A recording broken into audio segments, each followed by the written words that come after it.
Okay, so what I did here is I took Siman Tzadichas, which is chapter 98 in the Tur and Shulchan Aruch, and the first 10 pages or so you will see is the Tur, and then from this page you'll see this is the Shulchan Aruch. Now they look very similar. They obviously look very similar. Standard styling of Shkoyach. Wow, look at that! Look at that, Shkoyach Rav Noach. From his Keppel Mazel Tov. It's a huge deal. This is so we just got started. We figured, probably Noach isn't going to come. He just had a baby. You're allowed to be. You're allowed to be. There you go. There you go. Okay. So what we're just saying is that in this little booklet here you will find the Tur and Shulchan Aruch of Siman Tzadichas. And we're going to be referencing both. So this will give a little bit of familiarity just with the pages of the Shulchan Aruch, like how this system of halacha works a little bit. So for the last week or so, 2 weeks, we were looking at Dinei Ta'arovis, Hilchos Ta'arovis, which is over here, and we took a look at Siman Aleph in the Tur, which goes from page Reish Mem Hey to Reish Mem Vav on the first 2 pages, yeah, and then went on to Reish Mem Zayin, where it has the Ois Beis. And what we pointed out last week, just very, very brief summary, is that there are 2 methodologies that the Gemara has for determining whether something, whether some mixture of kosher food with non-kosher food is permissible to eat or forbidden to eat. If it is asur, that's forbidden, or mutter if it's allowed. And the 2 methodologies that the Gemara gave were te'imas kfela, having a non-Jew taste it, or calculating does it have 60 times more. Those are the 2 methodologies. And then we saw 3 opinions that the Tur quotes as to which ones we care about, right? Meaning, do you need both 60 against it and a non-Jew tasting? Do you need only 60 or a non-Jew tasting? Or what we saw in the opinion of the Ramban was depends on what you're trying to nullify, right? Are you trying to nullify the taste of it, in which case a taste tester is what you need, or are you trying to nullify the substance itself, in which case what you are looking for is 60 times more. And then what we saw in the Tur is the Tur concludes with the most lenient opinion, which is that if you have 60, you don't need a taste test at all. That was what the Tur said. Now, before we continue in the Tur, it's worth seeing how you get from the Tur to the Shulchan Aruch. So if you take a look a few pages on, see where it says Yeridei Tzadichas, Hilchos Ta'arovis. If you keep going, it's 10 pages in, to where you'll see a page Reish at the top, where you'll see Hilchos Ta'arovis, Siman Tzadichas. You have it over there? Yeah. So this is the Shulchan Aruch. Yeah, you can go.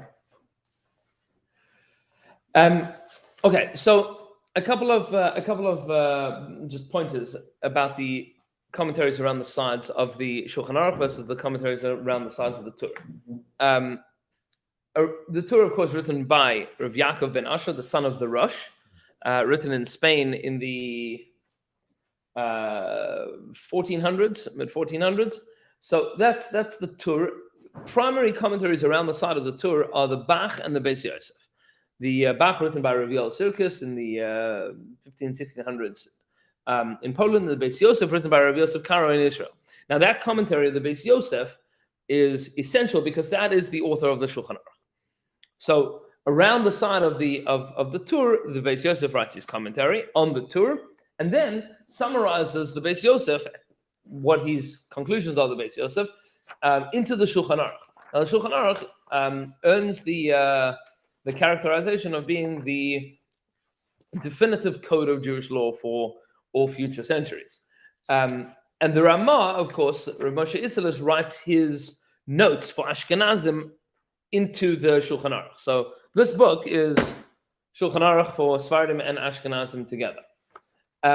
Now, around the sides of the Shulchan Aruch, you will see many more commentaries. And the reason for that is because this book, Shulchan Aruch, becomes the definitive code of Jewish law, which means that everybody has what to say on this book, much more than the Torah, right? The Torah is like the great granddaddy of halacha svarim. The Shulchan Aruch is it. That's it. And meaning everything from there comes. Thereafter comes from the Shulchan Aruch and what we refer to as the nosei kelim. And you'll hear that phrase a lot. Nosei kelim literally means nosei, to carry, kelim, vessels, utensils, right? This is the shield bearers. So you have the primary text in the middle, and then you have the shield bearers, right? The caddies on the sides, right? That would be the Florida equivalent. Why do people learn Mishnah Berurah separately? So the Mishnah Berurah, for example, the Mishnah Berurah is the Shulchan Aruch on only on Orach Chaim, only in the first section of Shulchan Aruch, with the commentary of the Chavetz Chaim, which is basically taking all of the things that are said here in Orach Chaim and condensing it. Now it's still a big book, right? Yeah. But it's condensed into something that is more manageable and also with more updated conclusions. One of the most beautiful and interesting things about learning halacha is that you are touching the pulse of Jewish history. Meaning there are many things that we see in the Shulchan Aruch that Jewish culture, Jewish history, Jewish communities have outvoted. Meaning not in the Shulchan Aruch itself, largely that we contend with, but the stuff around the sides. The Nosei Kelim, there's many things that are suggestions that are made that are outvoted. People say, nah, that's a good suggestion. And then we don't go on with that.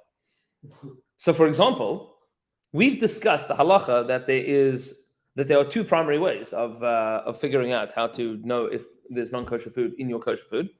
One is a non-Jewish taste test, a kfela, and the other is knowing if there's 60 times more. I want to show you the same halacha in the Torah that we've learned with all of those different opinions, how it comes down to brass taxes in the Shulchan Aruch. So if you take a look at the Shulchan Aruch, Hilchos Taroves, din isur shenis'arev beheter va'ofen bitulai. How isur is mixed up with a heter, va'ofen bitulo, and how it is nullified. And then there are tes seifim. So it's the same tes seifim, it's the same tes, the 9 paragraphs that you have in the Torah, but whereas the Torah has long paragraphs, the Shulchan Aruch has much shorter paragraphs. The Torah has far fewer commentaries. The Shulchan Aruch has very long commentaries. So what the Shulchan Aruch attempted to do, which was condense, as it is the way of all Jewish books, the more that you try to condense, the more that you have people commenting on it. Right. For example, the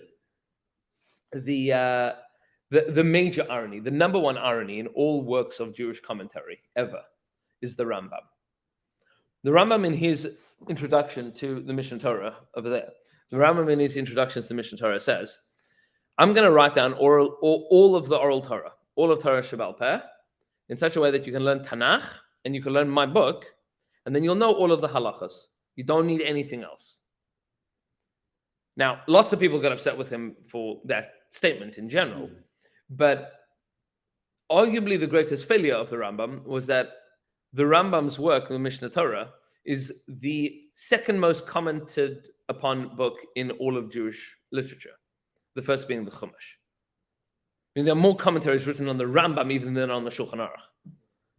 Like the Rambam's, the amount of commentaries written on the Rambam is in the hundreds of like complete commentaries dealing with everything the Rambam said, because he said all that you need is this. Well, if that's true, then I want to know why.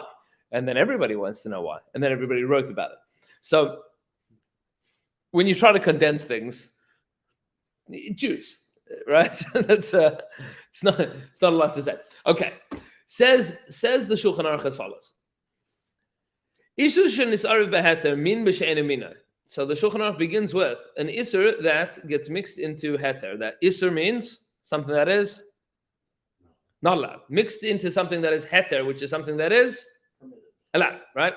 Min b'she'eno mino. This is a min b'she'eno mino, something with not its like thing, right? Meaning like blood into milk, right? Something that you could recognize, you could differentiate. Kagoin cholov shenis'arav b'basar, like milk that fell into meat. Says the Shulchan Aruch, yitamenu oved kochavim. You can have a non-Jew. Yitamenu is the language for taste, right? You can have a non-Jew taste it. Im omer, if he says she'ein b'tam chalav, that there is no milk taste, turning over the page. Or she'omer she'yesh b'tam, or even if he says that there is the flavor of milk.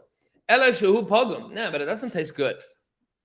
Right? It tastes like rotten milk. It tastes like milk, but it's bad. It's rotten milk. Mutter, you are allowed to eat this mixture. Why? Not desirable. Right. Well, so in both of those cases, either it's not there, the taste is not there, or the taste that was added was bad. Right? Remember, food that's gone bad is not food. Anywhere I left with those calories, that part of Right. Well, it's even for kosher, it's adam, right? It's not edible for humans. So you have something that is not kosher, but it's not food. So then it reverts now to being kosher because it's not food anymore, right? It tastes like spoiled milk. So mutter says the Shulchan Aruch with the following caveat: V'hu shelo yehei sofer lahashbiach. So long as it's not going to now get better, it's not going to like bounce back from that, right? Sometimes you'll have something that is like in that in-between stage of it started fermenting and it tastes disgusting. But then after it has finished fermenting, now it's pickled, now it's good, now it's like lebedik, right? That's a problem. That's the problem, says the Shulchan Aruch. If it tastes bad now, but it's the kind of thing that's going to get better, so then that's still assumption that you know that it's the kind of thing that will get better. correct. Right? Meaning, so it says, it's not going to get better. Yeah? It's okay. It's like Worcestershire sauce or something. Right. It's just like spoiled or cheese. Cheese. Right. Cheese. Right. Cheese at a certain Cheese point is in a perfect time, example. it comes back, right? Yeah. Yeah, cheese gets gross and then it gets delicious. Yeah. Right. Just saying that even when it's gross. Even when it's gross, it's a problem because if you're going to keep it for a little bit longer, it's going to get delicious. Right? So he says, "V'tzarach shelo yada shesamchin alav." Says the Shulchan Aruch. How do we pass on? Yeah, v'tzarach shelo yada shesamchin alav.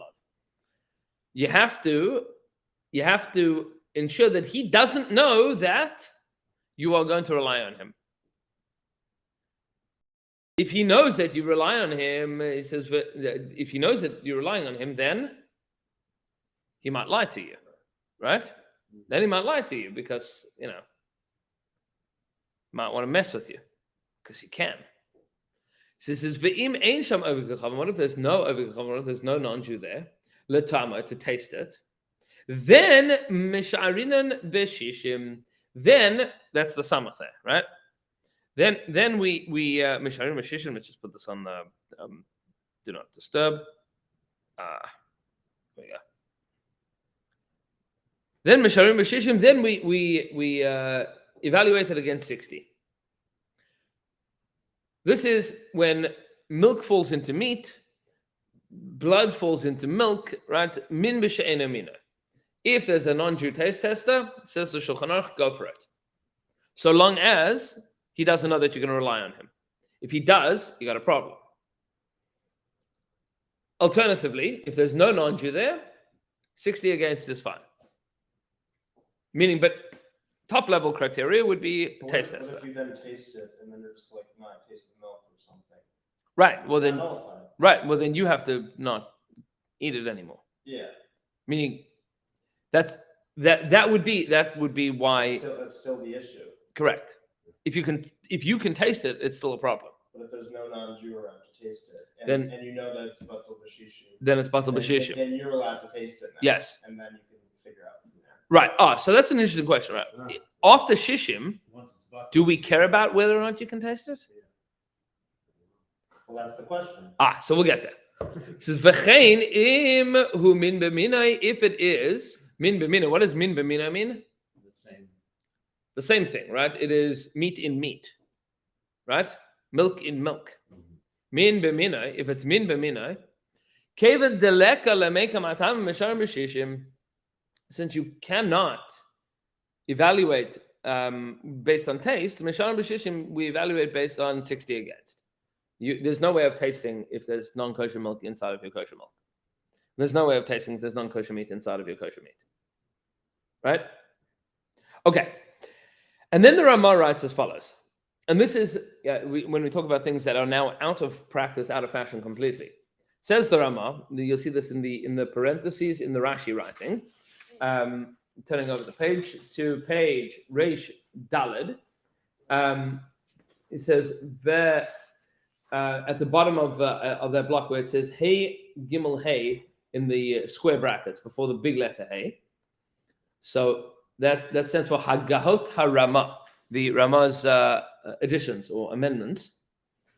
It says Ve'ein Nahagim Achshav, turning over the page, L'smoch Agai U'Misharin Hakol B'Shishim. Today we don't have the practice of relying on a non-Jew, we just measure everything with 60. Meaning it has fallen out of practice to require a non-Jew for taste testing at all. Now we just measure it based on 60. Right? Now we just... What if you work in like a kitchen where there's non-Jews? It's irrelevant. You don't. So the Ramah says we don't do this anymore. Okay. We don't do it anymore at all. Because like the logic to me is like, oh, it's a difficult thing. Oh, so you asked the question why, right? Why? So Possible the lack of Goyim in the community. Yeah, so it's a difficult So- thing. What if there are plentiful Goyim So- who work in the kitchen? So why does the Ramah say this? Why does the Ramah say this? So if you take a look at the Shach, see what it says, the Shach? The shach. Go back to page over here, inside of the Shach. You're going to see on page Reish Daled, inside the Shach, Ve'ein Nohagim Achshav. You see that? You'll see this over here. Ve'ein Nohagim Achshav. That over here on Reish Daled. Ve'ein Nohagim Achshav. Who's the Shach, by the way? These are the people that the OU go by. So the Shach in general is the preeminent posek on Shulchan Aruch, certainly in Yeridea. And whatever the Shach says, we take seriously. The Shach, his name was Rav Shabsai HaKohen. Just to make everybody feel a little bit bad about their lives, the Shach was, by all standards, any time that you ever read the Shach, you'll see he was like glatt a genius, like not a question. He was absolutely brilliant. He had a good few years of his life that he had access to like a real library. He became friends with a local priest. The priests all had like libraries of rabbinic literature. That because Jews having libraries of literature often meant they got burnt, but the priests all kept copies of it. So the Shach had access to a library for about a decade of his life, and then for about the last decade of his life, he was on the run. He was on the run from the Chameliki massacres. Most of the Shach he wrote while on the run, without access to a library, and everything that he wrote quoting by heart, quoting everything by heart, pretty much, including, get this, shinuye girsos, meaning different versions of texts. Like he'll say, in this text it uses this word, and in that text it uses that word. And he wrote all of this like on the run. He was fleeing from the Ukrainians with his son. Yeah, I think one copy of like a Bava Metzia that he had with him, like one Gemara that he had with him. But other than that, nothing. And everything that he wrote on Shulchan Aruch was knowing the Shulchan Aruch and all of the Rishonim and all of the Achronim and all the Gemaras and everything by heart. Wait, where was he? Mid-1600s. And he died at the age of 42. So if you want to feel like bad about your lives, I feel great. right? So Rav Lachman likes to say from time to time that he says when people say, you should if you want to learn a good Musar Sefer, so like learn Mesilas Yesharim. So he says sometimes when I want to learn a good Musar Sefer, I just look at the Shach, because what that man managed to accomplish in like one very rushed and very like harrowed life It's ridiculous. Like so, the Shach writes as follows. It's a little introduction Why to. he doesn't use non-Jewish tasting. Yeah. Well, there are more says that, right? It has to do with the time and the situation of when they live too, right? Right. So we'll see. So we'll see now. The pages are bending a little bit. Oh, The shkach. other one. This one. No, the bottom one. Bottom. What am I got here? What am I doing? Oh, shkach. Okay. That's the thing. Oh, there we go. Okay. Thank you. Shkach. Much appreciated. Okay. Although you should know, by the way, the only good adjective for a sefer is used. Used sefer. You want just thrown to I don't want used. like a laptop Yeah. pressing it in. Yeah, It should be turned in because you used it so much. Right, exactly. Not because a laptop. Exactly. That angle. So the Shach writes as follows: "Says ve'ein nagim achshav lismach agay." Why don't you rely on a guy anymore? Says the Shach. Midelay kamar ve'ein nagim achshav lismach atayme. He says, the Ramah didn't say don't rely on a taste tester. What did he say? Don't rely on a non-Jew. He says ve'ka'amar ein nagim achshav lismach agay. He said don't rely on a guy. Don't rely on a non-Jew. Mashma dafka agay hu delay samchinan. Mishum the guy who don't rely on the non-Jew because he's a non-Jew. But in theory, you could rely on a Jew that could taste it. For example, like a kohen tasting truma. Remember, right? A kohen is allowed to taste truma. Right now, we don't have truma bisman aseh. But in theory, he says we're not fundamentally opposed to a taste tester. He says, the time you can have a kain that would taste the truma oil that mixed into the truma, the chulin wine, right? The what's chulin mean? Non-consecrated, right? It says, the Gemara says, poskim. It says, and even though we don't have truma today, mikol makam nafkamina, there is a nafkamina. This phrase, what is a nafkamina? Practical difference. Literally, the word nafka means come out. Mina from it. A nafka mina is a practical ramification, that which comes out from it. So there is a nafka mina. There's a practical ramification here. Somebody that takes an oath that they're not going to eat meat. Right? Somebody that takes an oath. He says, this is the Gemara's in the Dharm, right? I take an oath, I'm not going to eat meat today. I'm not eating meat. And then some meat fell into his parv soup. He wants to know, is there meat in here? Right? What do I do? Is there meat in here? He says, and it falls into the soup. He says, he is not allowed to eat the soup.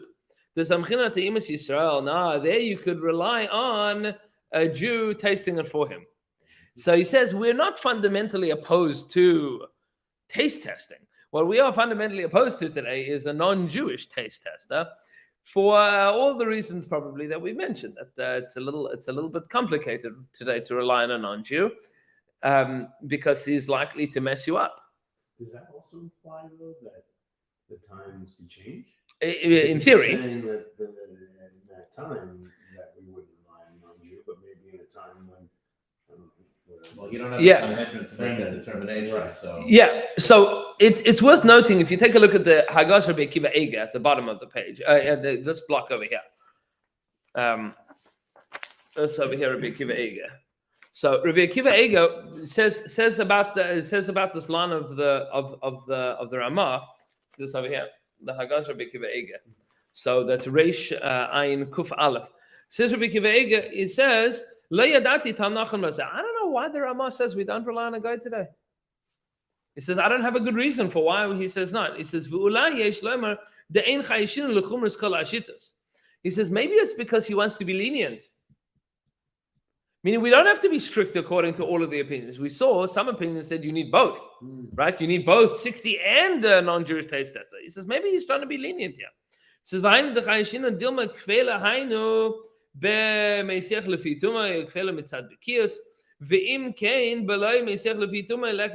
says, maybe if he doesn't know that, if he knows that you're relying on him, then you would also need 60.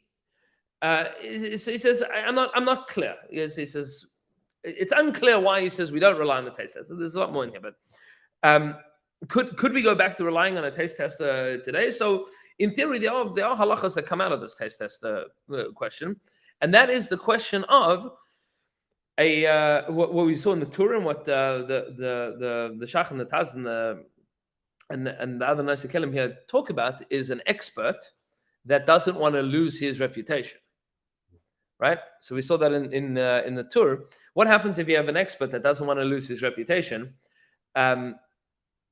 That has a big nafkamina, a big practical ramification with regards to government milk in America today, right? The non-Jew says, can you rely on a non-Jew that tells you there's no milk in here?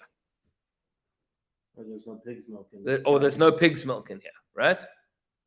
So today this becomes very relevant, not just for chalav stam, right? Not just for milk, but also for all of like the vegan labels for things, right? So sometimes you have these questions that I get questions from time to time. I have a product that was a vegan something or another, and it fell into I put it into my soup, and then I realized that it didn't have a hechsher. So I had a vegan product, and it fell into my soup, right? And it did, and it didn't have a hechsher. Why did they have it in the first place? What? Why did they have it in the first place? Right. So well, it's not certified kosher. So, a rabbi wasn't paid off to say it was kosher. So regardless of whether a rabbi's paid off or a rabbi's not paid off, let's just play this out here. For whatever reason, they didn't have that. There's no hechsher there. But you know that this is a certified vegan product, which means what are the potential issues that are here? Wine. One, potentially. Well, any it wasn't checked for under bugs. 1% by law. You say doesn't you have want to to be- a problem with the vegan product? Right. Soy. Soy. What's wrong with soy? Soy has to be kosher. But Why? so there's potential issues. Is it like just bugs and Bugs, wine, right? Yeah, wine's probably the biggest one. But get this for a moment. What percentage needs to be declared on the label? anything above 1%. Anything over 2%. Oh, okay. Anything over 2%, which means 1%. 1% is not going to be disclosed, right? But 1.8% is also not going to be disclosed, and that is more than 60 against, right? That's more than shishim. But get 2% is a 50th. right, Oh, yeah. right. But get this for a second, and this becomes interesting. If somebody says to me, "Hold on, Rabbi, I just put in this vegan product into my, I put a vegan something or another into my big pot of soup, and now I've been Now the cooking my soup." percentage is So the total. now volume. you know, we're going to talk about this. There's two halachas that we're gonna talk about here. Is what am I measuring against? Am I measuring against the entirety of the vegan stock that I put into my soup? I put a carton of vegan stock into my chicken soup, right? Am I measuring against the whole carton? Just I would 2%. think Or am I you're me- measuring against your entire mixture. What? If the 2%, That's what you're if the judging 2%, whether or not. All right. So it's the 2% of the vegan mixture against the total mixture. right. Am I? That's the only room for doubt. Let's say that I put in into my soup. I put in 5 cartons of broth. One of those cartons was vegan and didn't have a That's hechsher. fine. Most of them are fine. Right? Most of them are kosher. So do I have shishim against the carton? No. No, Right? you have shishim against the But 2%. but I probably have shishim against whatever is not kosher in that. I probably have shishim against that. But no, that's no good. So The carton's not kosher. Is it not kosher The or carton's vegan? not- it has to go against the carton. so there's two questions that we need to deal with here.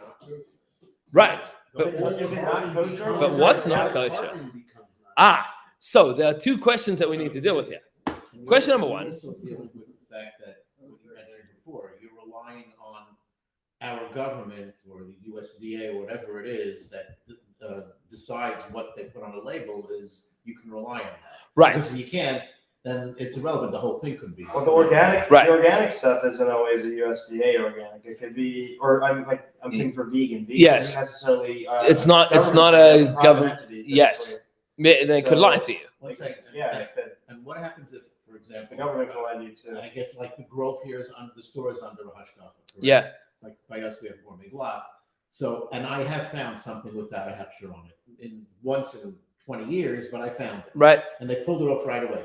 But if I'm relying now on the Hechsher of the VOD, in our case, on the store, Right. is it even relevant anymore? If they accidentally put the wrong product on the shelf, does that become my problem now, or is that? Well, it depends. If they put a product on the shelf that I don't know, the supplier sent them the wrong chicken broth, and now there's treif chicken broth that you put into your chicken to your chicken soup, right? So that's treifus. That becomes your problem, right? Meaning you finished it, was delicious, it's great, but now your pot's treif, right? Meaning it still is treif. Like you still have the problem. Yeah, you might not, get cooked in Gehenna for it. Right? You're not gonna. That's already a shogeg and onus, right? Maybe, right? Maybe that's. I'm saying assume that everything was just honest, an honest mistake, which is not always the case. But let's assume that everything was just an honest mistake. So if that's the case, so beseder, right? But you're still going to have to deal with the fact that your ladle and your pot and your utensils and everything else is treif, right? That becomes a problem. So there's two things that you have to figure out there. Meaning, can you rely on the label that they put on there? That would be the Ti'imus Kfela question, right? Meaning he knows that there are people, not Jews, but there are people that rely on this label that says vegan in order for it to be vegan. And then there's also the question, that's one level of reliability, and that's the Ti'imus Kfela question. And then there's a second question, which we are going to talk about in extensive detail in the up and coming weeks, which is what we refer to in halacha as chaticha nasa nevela, or the acronym that is given to this, which is chanan, chas nun nun, chaticha nasa nevela, which means when something becomes not kosher because something not kosher is mixed into it, is the whole thing now not kosher, or is only a percentage of it not kosher? Well, I think it depends on what you're talking The about. chatifa is a solid piece. A piece of something. Well, a piece of something falling into what, Dry, I mean, wet, like is there? So like a, Kind of like a mixture piece we're of, talking. like a Let's- piece of bacon falling on like a lettuce leaf. You can remove a whole lettuce leaf. correct. Exact So right. correct. But but a it's piece mixed of in. bacon falling all the way to the bottom of like a pot of soup.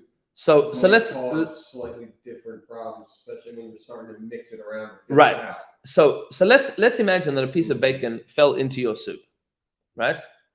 Turns out that piece of bacon fell into your, I don't know, your Butternut cholent. squash soup. all Yeah, right? your cholent. It fell into the cholent. There's a little bit of bacon there, right? Right. There's a little bit of bacon there. Is there 60 against that bacon? No, there isn't 60 against the bacon, Right. right? It just so happens that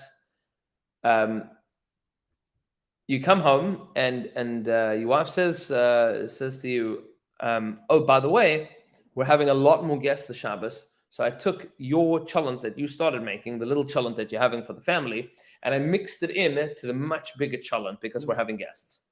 You don't say anything to your wife. Right. So It depends how close Shabbos is.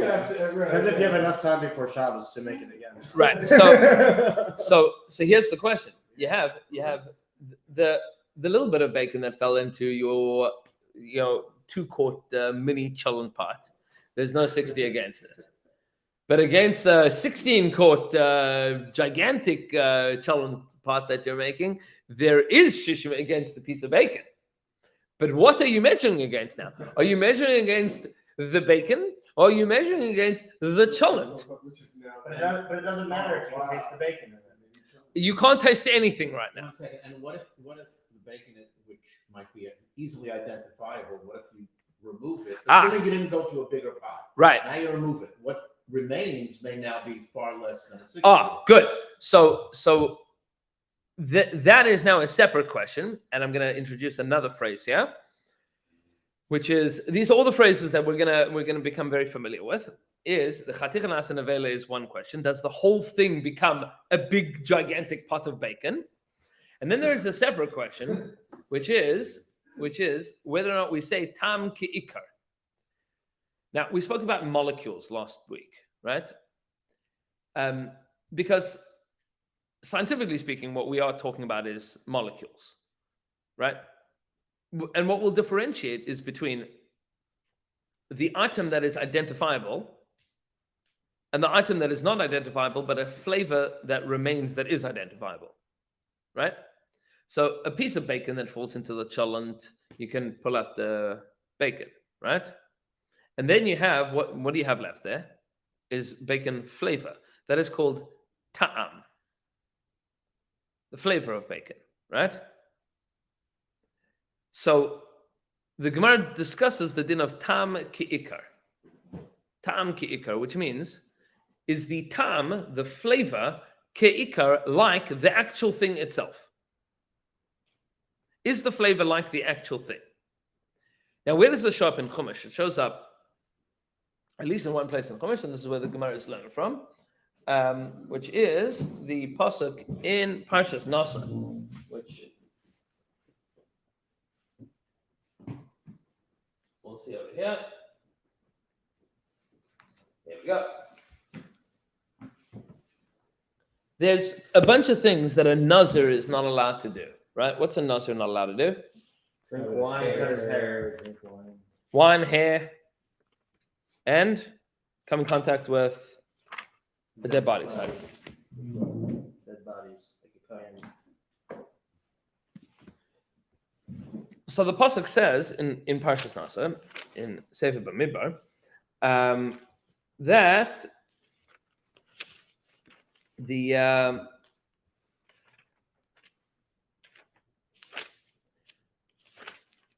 what is the nazir not allowed to do?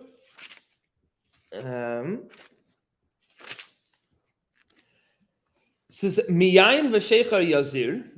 He should prohibit himself, restrain himself from wine and sheichar of some kind of wine beer, chometz yayin vinegar, chometz sheichar, and wine beer vinegar. Lo yishteh. He's not allowed to drink that. V'chol mishras anavim lo yishteh. V'chol mishras anavim. What is mishras anavim? I can squeeze that Great. away. So mishras anavim literally means if you take Rashi says lashon tzvia. Mishras means coloring, dyeing. B'mayim, in water. Oy b'chol mashke. U'v'lashon Mishnah yesh harbe. You have this often in the Mishnah. Ein shorin diyai v'sam manim. Najah shori pita b'yayin. It means soaking. So if you take wine, if you take grapes to make wine out of it, right? So you crushed your grapes, you made the wine, and what you now have is like leftover residue, sediment of wine, of grapes. If you have like your big flat sieve that you've stomped on them, right? Squeezed out all the grape juice, and then you take water and you pour it on top. And that water drains through the residue, the sediment of the grapes. What are you going to get at the bottom? Colored water, right? Like grapey, grape-infused water, right? Grape-infused water. This is like, Purple water. right? It's like where people like put like a slice of cucumber in the Brita filter thing, right? There's not cucumber in your water, right? It just like has like a little bit of a lingering cucumbery-ish, Cucumber flavor. right? So, It tastes like a cucumber. so right, You know cucumber water, Have water. right, It's cucumber flavored water. right. You're saying grape flavored water. This is grape flavored water, Okay. and the nose is not allowed to drink it. Right. Is there grape juice in the water? So now the Tom becomes the ikar. Ah, so this is tam ki'ikar. So it's a machlokes in the Rishonim whether or not this is a din de'oraisa that we apply to everything, or no, this is only a din de'rabbanan, but it's unique to Nazir, right? This is the example of tam ki'ikar in the Torah, right? This is your bacon residue flavor that's left in the cholent after you pulled out the bacon, right? It's the same thing. It's the time. It's molecules left over, but it's not the thing. You can't like reach into the water and pull out the cucumber flavor, right? You can't reach into your water and pull out the grape. There's no grape. It's just grape flavor. But isn't it like a lot of what we talk about even from the beginning, that the taste is really the everything? Like if you could taste the bacon in the thing, it's not kosher. Right. But if you see the bacon, then forget taste or not. You pull out the bacon. You can see it. Yeah, You so- can't eat that. Yeah. Don't eat bacon, right? You're going to pull out the bacon. A lot of what you eat, definitely texture is part of why you're eating it, but a lot of it is flavor too. Right. You know, someone who, let's say, wants that bacon flavor, even if he doesn't see the bacon, the minute he tastes that flavor, he's in heaven. Right. So, or in our case, Not in heaven, right? The other staircase. Here's a practical example that Yeah. happened. Won't mention any names. All right, I'll mention names. Have to a friend that won't be You go to our local bar and you order a Manhattan. That's Right. funny. For whatever reason, it's served with a slice of bacon on top. It's an old fashioned. Old fashioned, and it comes with bacon on top. So let's say you remove the bacon, but you may still smell the bacon in the drink. Right. So that is bacon flavor that is mixed into your drink. Okay. Yeah, you sent the drink back. It's not kosher. But it may not be because of the bacon was actually in there. It could just be because it was put on the cup, or you're smelling the aroma. Right. But now you have ta'am, you have the bacon flavor, legitimate bacon flavor that is in your drink. Right? Or on your cup. Or on your cup. Yeah. So that's the question. That is ta'am ki'ikar, meaning That's Tom bacon. is that called ta'am ki'ikar? So that question becomes an operating question in a lot of these sugyas. Well, if it wasn't it's called a bacon old fashioned for a reason. Right. If it didn't have the bacon and the bacon wasn't a big deal, it would just called it old fashioned. It wouldn't be part of it. So I'll share with you the following, because this is just worth I noting. like that. Right? I'll share with you the following, that just on the question of whether or not we're soymech on a non-Jew when it comes to kashrus questions, I get questions at least a few times a month. So somebody calls me up and says the housekeeper did X, right? The housekeeper did X. So most of the time, the housekeeper did X. You can find ways around it, but you deal with testimony also, so you try and find. right. But It's easy to be machmir. That's correct. To say no is the easiest. That's always easy. But I always recommend to people is to sit down and have a very stern conversation with the housekeeper, more stern than you want to be in general, because in theory, imagine for a moment that you had somebody coming over for a Shabbos meal that was like a very, very, very, very, very frum vegan, right? And like you accidentally put the fleshik ladle from the chicken soup into the parv soup that you're making for the vegan. Would you tell them? You should. Well, with the vegetarian, Right? they're having my grilled vegetables off my meat grill. They Right. don't But typically they know care. that. But But they they don't know that. typically care. But I'm if saying- they- no, but, but if they're very pro, pro. But, You know, but they vegan only- and vegetarian doesn't Hey, hold they by only- Right. the kalim. Kalim, right. It absorbs the flavor. And Or even if a drop Are you of being dishonest is what it boils down to. yeah. So I'll be rove, and I asked this to my high school students from time to time. I said to them, would you tell them, like, or would you throw out that soup and start again? I'm like, no, no ways, right? Because if it's not your value system, you don't care about it, right? It's true. If it's not your value system, you couldn't care less. So the non-Jewish housekeeper, she might be very respectful when you're there. But it's not her problem. You don't hold her responsible for the fact that she doesn't care about it. Why would she care about it? Just say you're allergic, then it changes the whole equation. for Oh, people. so if Then you they're tell dead. people, Then right, they'll say something when it comes up. right, maybe, I'm allergic to cheeseburgers. Only if the cheese in the burgers are kosher. right. I'm saying, and then all it takes is once that she forgot to tell you, then you didn't die, and now she knows that you were lying, right? Yeah. That's you didn't go into anaphylactic shock, and now you're okay. So it's important to point out that this question of like whether you were soymech on somebody for flavor and taste. So if their career is riding on it, so then there's what to talk about still. But if it's just a favor, this is the whole question: is if they don't, if they know that you're relying on them, so what do they care, right?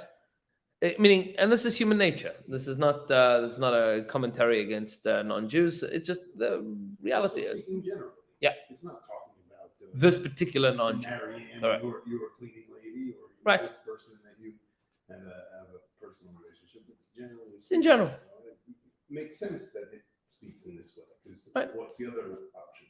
Generally say it's all good. Yeah. That's not. Okay, so let's go back to the tour in Halacha Beis, and we're just going to start off Halacha Beis now, and you'll see this on page Reish Mem Zayin, because we saw a little bit in this in the Shulchan Aruch already, and this is an important question. Says the tour as follows. You'll see this on the third page over here, page Reish Mem Zayin. We are over here where the Torah has the base. Says the Torah as follows. It says, "Bein in nisarev isur beheter min b'mino." If it was something forbidden into something permissible, like min b'mino, something inside of itself, like flavors, kagayin chelev latoich shuman, like forbidden fats into permissible fats. Bein min mino, or it was something that's not of like species. Kagain chalav letoch grisin, like milk into cereal. Shiro b'shishim, you can use the 60 as your measurement. 60 is that measurement. Mihu, this is interesting. Going over to the next page. Mihu pirush Rabbeinu Tam. Rabbeinu Tam is an interesting chiddush that is good to understand the fundamentals of how this works. The min be'minoi, that if you have something inside of something that is akin to it, that's like fats that are forbidden fats into permissible fats. Kevan she'enoi noisen by tam, since it does not change the flavor. Get this, it doesn't change the flavor at all. Min haTorah, on a biblical level, batel barov. On a Torah level, on a biblical level, you need only a majority against it. 51%. It's batel barov. Why? Flavor is king. Tom is There's no flavor. There's no change in flavor. And all that you are now being mevatel is the substance itself. And if you can't identify the substance and it doesn't add flavor, that's called batel. That's how Rabbeinu Tam says Min HaTorah is exceedingly lenient on the question of min b'she'ena mina, that it is batel just with a majority. He says, the Chachamim said that you should measure 60 against it. Turning over the page, but if it is not b'minoi, meaning if it's not in its like variety, right? If you have meat into milk, milk into meat, then it is a biblical prohibition until you have 60 against it. Why? Because flavor is king. And until you have gotten rid of that flavor by having 60 times more, there's nothing to talk about. However, what level of prohibition have you fulfilled here? And this is you'll see the introduction that I gave to this a minute ago. It says, but you don't get lashes for it. So for eating a kazayis, for eating a olive-sized amount of bacon, a person would get lashes for that. Right, that's the whole the real makor, the full expression of the prohibition from the Torah, because eating in the Torah is defined as eating something that is food and also with a requisite amount. How much is considered eating? Kazayis, betoch kedei achilas pras. Now this is an important definition. This is both for the prohibitions of eating and also for the permissibility of eating. So, for example, somebody that is sick and needs to eat on Yom Kippur, but isn't deathly ill. So you eat less than a shear, less than a kazayis, in a time frame, which is the amount of time that it would take for a normal person to eat like a normal size meal. Right? That's less than a kazayis b'chdei achilas pras. Or how quickly do you have to eat how much matzah? So kazayis, right? b'toch kadei achilas pras, within a requisite amount of time. Now, of course, this is a large range of opinions on how much time, how little time. Truth be told, the time constraint of eating, minchas chinuch, when we're learning the Hilchos Pesach from the Minchas Chinuch points out a number of places that it's very clear that it's all dependent on the food, right? Like, how long does it take you to eat a piece of white bread? Like a second. How long does it take to eat the same amount of like saltine crackers? A lot longer, right? A lot longer. Saltine challenge, right? You just can't do it, right? You can't do it. Is that a thing? Yes. Yeah, It's an old school, right? That's It real. just dries out your mouth. Right. You just can't eat it. Die. Right. You can't eat it. Dryness. Nothing's going down. Yeah. Right. You could like so the sheer of how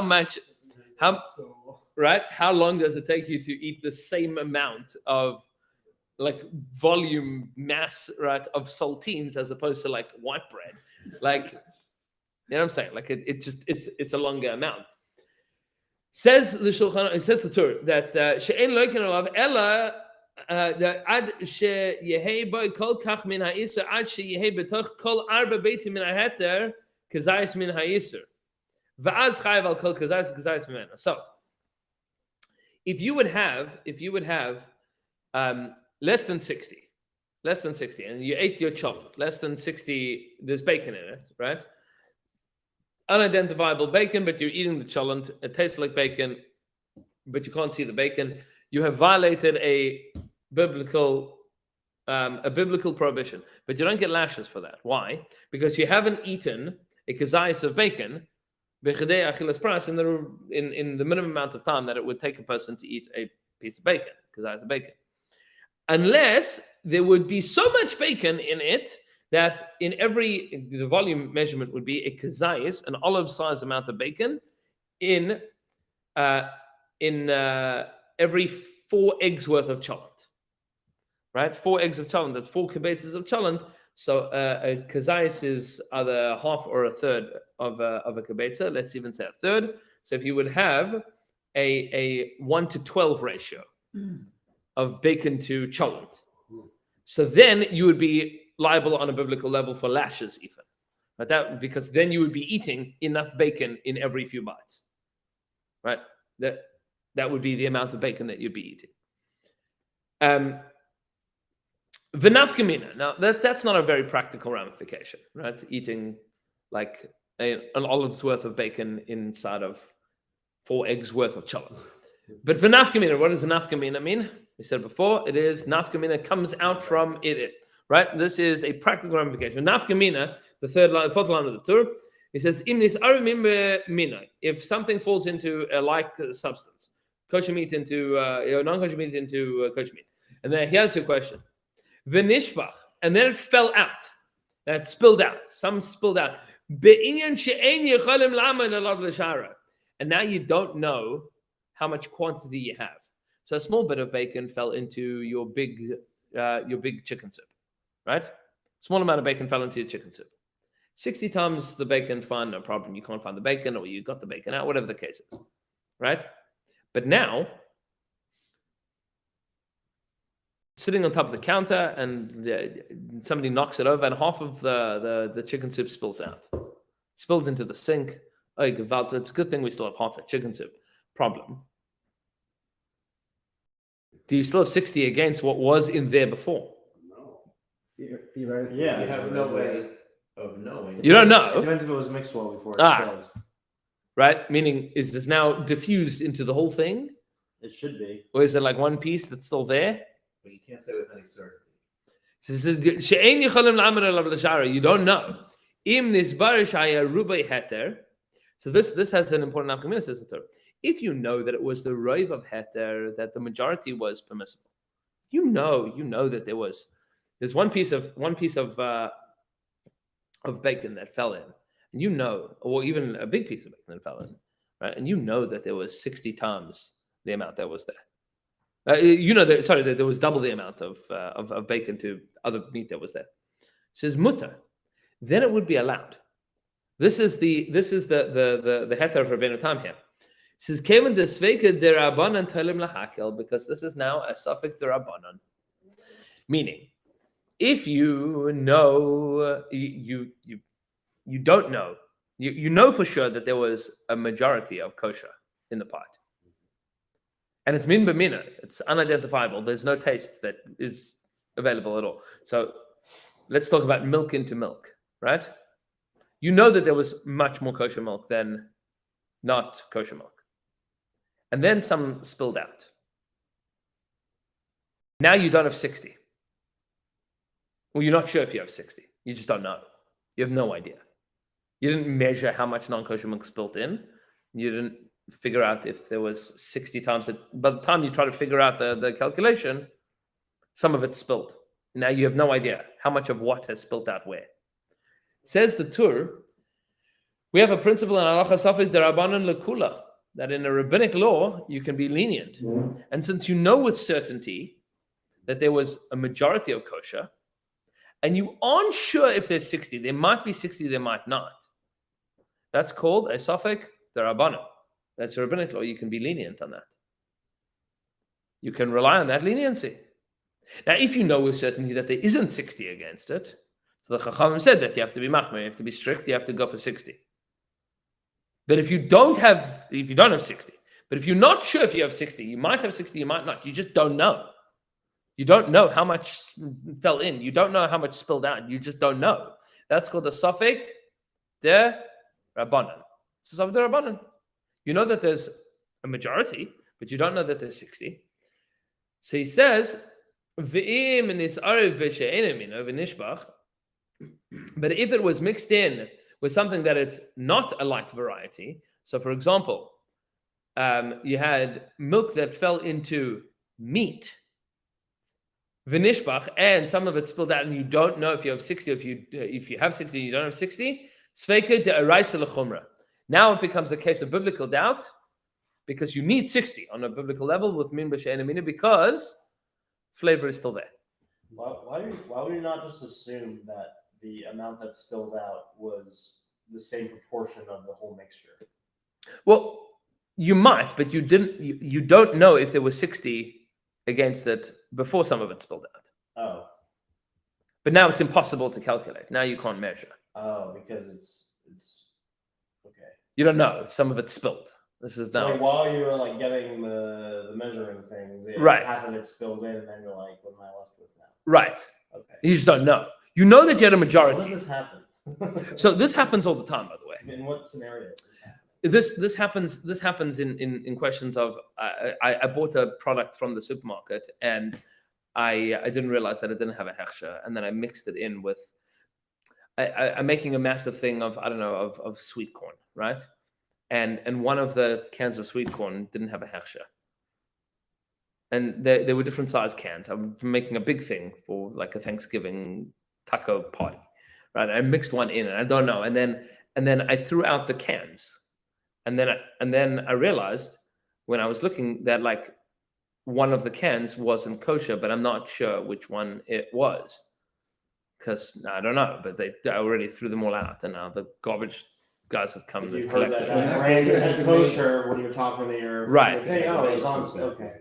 Right now, So random. So in the case of the corn, is it just 51%? Right. So in that case, if it was min b'she'ena minoi, so then as long as you have a majority of kosher, this is Rabbeinu Tam. Rabbeinu Tam would say yes, that's fine.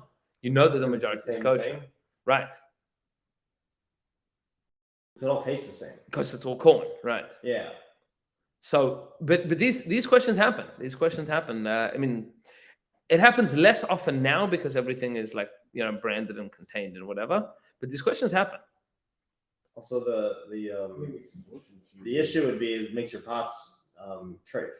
Oh, so we'll get to Or pots. We'll not- get to not pots a treif. little later, right? We'll get to pots because this is also going to be questions of tam ki ikar. Remember the flavor that's absorbed into your pot. Is that flavor now treif flavor? Is it treif substance? What exactly is it? All of that and more, as we will talk about next week. Well, Shkoyach. sure.